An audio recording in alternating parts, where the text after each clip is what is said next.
Olá, saudações estudantes, tudo bem? Hoje vou falar um pouquinho sobre os impactos da Guerra Civil na formação da sociedade americana, estadunidense, e um pouquinho desses impactos na cultura pop, certo? Será uma sequência de vídeos, eu estou pensando em fazer 3, pode ser que eu me empolgue e faça um pouco mais. Mas vamos ao que interessa, vamos ao que realmente importa. A gente sabe que a Guerra Civil Norte-Americana aconteceu no finalzinho do século XIX, na segunda metade, na verdade, na década de 1860, envolvendo os Estados Confederados do Sul contra os Estados da União, certo? O dilema todo começou quando Abraham Lincoln promoveu uma mudança na Constituição estadunidense, determinando que a escravidão deveria chegar ao fim em todo o território americano. Os sulistas, levantando a causa da autodeterminação dos povos, afirmaram: este governo não representa os interesses do nosso povo aqui do Sul, então vamos montar um país em paralelo. Como a Constituição americana proíbe a dissolução da União, guerra, intervenção militar. Depois de anos de conflito e milhares de mortos, o resultado foi vitória do Norte, por razões as mais variadas. Um grande fluxo de imigrantes europeus chegando no Norte queria documentação de americano, se ele estava no exército ganhava documento. Um monte de negro resolveu fugir das fazendas, por razões óbvias, né? E se mandou para o Norte, se alistando no exército, engrossando as fileiras do Norte. Fora o fato de que o Norte tem indústria armamentícia e indústria naval, a ponto de poder, inclusive, controlar o acesso aos portos do Sul. O Sul, por sua vez, se endividou, contraiu empréstimos para comprar armas europeias. Essas armas nunca chegaram, porque foram interceptadas pela Marinha do Norte. E, obviamente, acabou perdendo depois de anos de conflito. O resultado foi a consolidação do fim da escravidão em todo o território americano, mas também a consolidação de um modelo de sociedade capitalista industrial contra um outro modelo de sociedade agrária exportadora de sistema de plantation.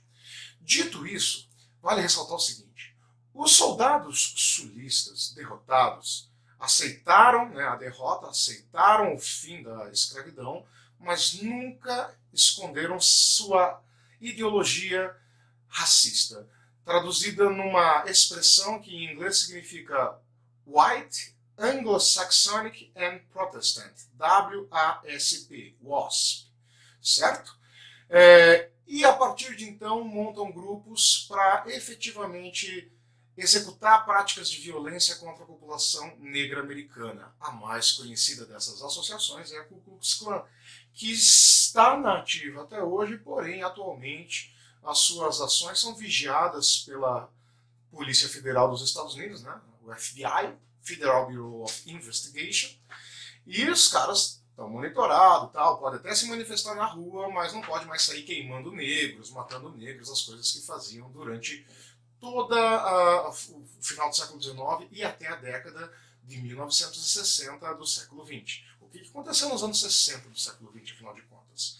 Aconteceu que a população negra afro-americana se cansou e começou a construir movimentos negros, promovendo ações afirmativas. Cabe aí destacar a liderança de Rosa Parks, com o famoso problema do ônibus lá de Montgomery, no estado do Alabama. Os ônibus, os negros, quando entrassem nos ônibus, deveriam ceder seus lugares aos brancos, e ela se recusou a fazer isso. Houve toda uma mobilização a favor dela contra essa lei que estava vigente no Alabama. Depois teve o caso de Malcolm X, né, ativista americano, intelectual, e Martin Luther King, né, um também ativista, pastor evangélico americano, que encabeçou a luta pelos direitos civis que visavam acabar com leis racistas que existiam. Leis como o negro tem que dar lugar no banco, o negro não pode tomar água no bebedouro público, leis que, por exemplo, proibiam empréstimos de bancos a negros e só permitiam para brancos, enfim, um monte de lei racista. Recentemente tudo isso vem tomando novas proporções, dado o fato de um volume excessivo de violência policial nos Estados Unidos contra a população afro-americana. O caso do George Floyd é o mais emblemático, porque suscitou um levantamento de forças contra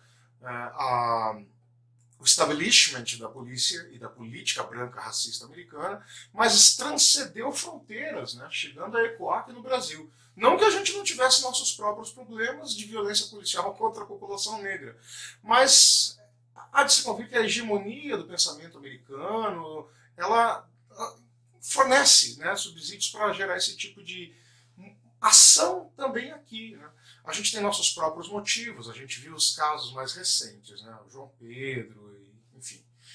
Bom, dito isso, eu quero entrar no mérito de falar um pouco de cultura americana, citando alguns filmes, enfim, que trabalham um pouquinho dentro desse universo. E eu acho que o primeiro filme que eu gostaria de indicar para vocês assistirem, para conhecer, é um clássico da década de 30, E o Vento Levou. Mas vai com calma. Vai com calma, pega uns 4 pipocas de micro-ondas, não tome muito refrigerante antes, porque o filme é longo. Mas é longo que você não acredita. E tem um ritmo de narrativa da década de 30. Né? Você não vai esperar Velozes e Furiosos em cima de um cavalo branco. Não vai acontecer isso. Tá? O grande barato do filme é que ele tem a Guerra Civil Americana como pano de fundo da narrativa. Né? Você tem uma personagem central que é uma filha de latifundiário escravagista branco, sulista, uma mocinha mimada e insuportável chamada Scarlett O'Hara. E ao longo do filme você vai aprendendo a gostar da Scarlett O'Hara porque ela vai amadurecendo. Né? Esse é o grande chamariz do filme, o amadurecimento da Scarlett O'Hara a partir do sofrimento.